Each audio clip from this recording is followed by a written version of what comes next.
Operating systems, हर एक hardware की जान और तुम्हारी जान।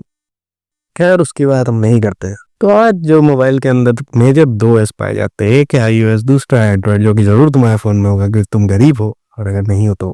बट इन्होंने पहले मार्केट के अंदर बहुत सारे ऑपरेटिंग सिस्टम आते थे, बहुत सारे, इसमें मतलब बहुत सारे आते थे। और कौन कौन से आते थे ये जानने के लिए हमें बहुत पीछे जाना होगा। नहीं, इतना भी पीछे नहीं जाना था, मतलब आज से 10 या 20 साल पहले। चलो और चलते हैं, मैं बताता हूँ इन कमाल के OS के बारे में, आखिर क्यों ये फेल हो गए, क्यों ये रिप्लेस कर दिया गया, बिल्कुल तुम्हारी और मेरी तरह। तो नंबर 5 पे आता है Symbian OS,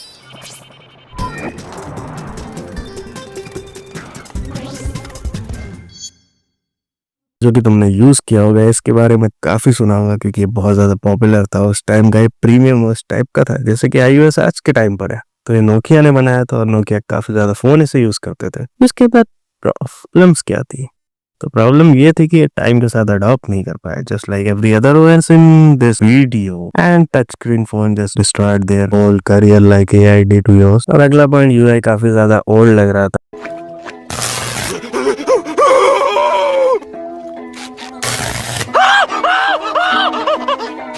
What are you simpletons doing? Compare to Android और iOS, तो ये पीछे ही छूट गया बेचारा।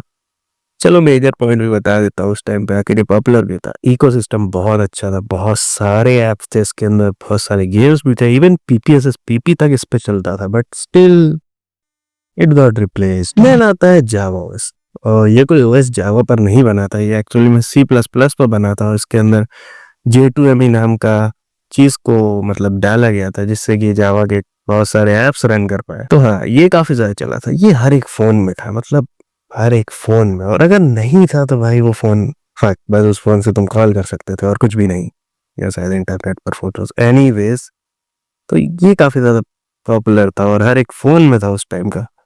बट इसके अंदर प्रॉब्लम्स क्या थी? इसका हार्डवेयर एक्सेस बहुत लिमिटेड था, इसके अंदर ज्यादा ऐप्स नहीं आ पाते थे क्योंकि बेसिकली J2ME इम्प्लीमेंट था इसमें, जावा का एक लाइटर वर्जन, जिससे कि डेव्स को प्रॉब्लम होती थी इसके लिए ऐप्स बनाने में, और so on, that's why it got replaced just like us.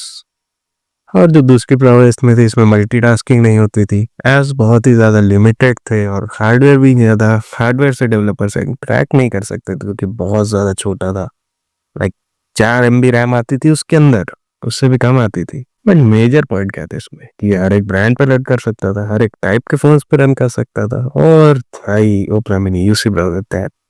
और फिर इसके बाद आता है ब्लैकबेरी OS, और ट्रस्ट मी ब्रो, अगर उस टाइम पे तुम्हारे पास था मतलब तुम बहुत ज्यादा अमीर थे, बहुत ज्यादा, क्योंकि इसके फोन लिटरली एप्पल के प्राइस पर बिकते थे, 40-40 हजार के कीपैड फोन पर। Who the fuck buys them? But still there were many people जिनके पास ये ब्लैकबेरी का फोन था, और ये काफी ज्यादा कमाल का था। मान लो उस टाइम का एप्पल था, इसके अंदर बहुत ज्यादा हाई लेवल की सिक्योरिटी आती थी, जो कि उस टाइम पर बहुत ही कम देखने को मिलती थी। इसका इकोसिस्टम बहुत बड़ा था, बहुत सारे ऐप्स थे इसके अंदर, और ये बहुत टाइम तक चला है। मतलब आई थिंक iOS के आने के कई साल बाद भी ब्लैकबेरी कंटिन्यू रहा है, but then they got fucked up by Android and iOS। और क्यों? क्योंकि ये लोग ग्रोथ नहीं कर पाए कभी उतनी, ये लोग टच स्क्रीन को कभी ढंग से अडॉप्ट नहीं कर पाए। इनके लेटेस्ट फोन में भी कीपैड आ रहे थे, and people were so damn tired of this. But आज के टाइम पर ये कम बैक कर सकते हो कि आज के टाइम पर कुछ एस्थेटिक्स फोन्स चलते हैं इनके अंदर कीपैड होता है, और लोग उन्हें प्रेफर करते हैं। I don't know why, but anyways blackberry भी रिप्लेस हो गया। सो माइक्रोसॉफ्ट ने सोचा हम पीसी में तो हर जगह है, क्यों ना हम एंड्रॉइड और आई मीन फोन्स पर भी आ जाए। तो उन्होंने बनाया अपना माइक्रोसॉफ्ट OS, या फिर कह सकते हैं विंडोज फोन, जो कि उस टाइम में नोकिया, सैमसंग और बहुत सारे महंगे फोन्स बनाया था। इसके अंदर बात क्या थी? इसके अंदर मल्टीटास्किंग बहुत अच्छी होती थी, बहुत सारे ऐप्स तुम एक साथ चला सकते थे, और इसके बाद हार्डवेयर भी काफी पावरफुल था, जिससे कि ये काफी ज्यादा आराम से चीजों को रन कर सकता था। इसके अंदर काफी सारे ऐप्स और गेम्स भी आए, आज भी तुम लोग इन्हें ढूंढ सकते हो अलग, जैसे पुराने मार्केट प्लेस पे, अगर ये वो तुम्हें रीजनेबल प्राइस पर मिल जाए। खैर मुझे तो नहीं मिले। इसके अंदर फ्लॉस क्या थे, आखिर ये रिप्लेस क्यों हो गया हमारी तरह? इसके अंदर जो फ्लॉस थे कि इसका टच स्क्रीन बड़ा अजीब था, उसको स्टाइलस से चलाना पड़ता था, और ये बहुत ही ज्यादा कॉम्प्लिकेटेड था, नॉर्मल लोगों को समझ नहीं आता था। मेरे तो जैसे तुम्हारे जैसे लोगों को आ जाएगा अभी आसपास स्मार्ट, बट नॉर्मल NPC लोगों को नहीं समझ आता, इसलिए बेचारा रिप्लेस हो गया बिल्कुल। खैर आगे बढ़ते हैं। और जो OS आता है लास्ट पर वो है Tizen OS। Samsung made this, और उसने सोचा कि अब हम एंड्रॉयड और iOS से टक्कर लेंगे अपना टाइजन बनाकर। तो फिर क्या हुआ था टाइजन OS के साथ? ये काफी लेट आया था उस टाइम पे, शायद एंड्रॉयड 6 और 7 आ चुके थे तब सैमसंग ने एंट्री ली थी अपने टाइजन OS के साथ, और ये काफी सही था उस टाइम पे। बट इसमें प्रॉब्लम क्या थी?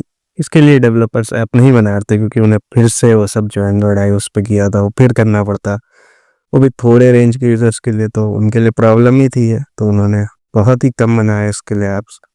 कंफ्यूजिंग पोजीशन थी इसकी, मतलब iOS है इधर एंड्रॉयड है, आखिर ये कहाँ पर स्टैंड कर रहा था? iOS अमीर और प्रोफेशनल लोगों के लिए, एंड्रॉयड नॉर्मल यूज के लिए आखिर टाइजन क्यों था? Even that another Android OS thing, that's why Tizen भी फेल हो गया। इसके अंदर बहुत अच्छी चीजें भी थी, वैसे ऑप्टिमाइज बहुत अच्छा था, ये सैमसंग ने किया था। सैमसंग की रेपुटेशन अच्छी नहीं थी बट उस टाइम पे एनीवेज बैटरी बहुत अच्छी थी और लाइट वेट और फास्ट भी था ये। बस स्टिल ये एंड्रॉयड फोन्स और फोन्स पर कभी रह नहीं पाया, और इस सैमसंग अभी भी से अपने टीवी स्मार्ट वॉचेस में यूज करता है कभी कभी, but still it was more like you know एक तरह से एंड्रॉयड का ही वर्जन था जिसको थोड़ा थोड़ा क्या स्किन लगा के मावन करके, मतलब you just took Android, fucked it up, mixed it again, and now you have Tyson. Anyways, चलो वीडियो में बहुत लंबी बात, मैं अभी थक चुका हूँ, ये मैक्स मुझे सांस नहीं लेने देता। और अगर तुम्हें ऐसी और वीडियोस देखने मुझे फॉलो कर लेना, फॉलो आई मीन सब्सक्राइब कर लेना, सब्सक्राइब एनी व्हाट एवर। मैं चला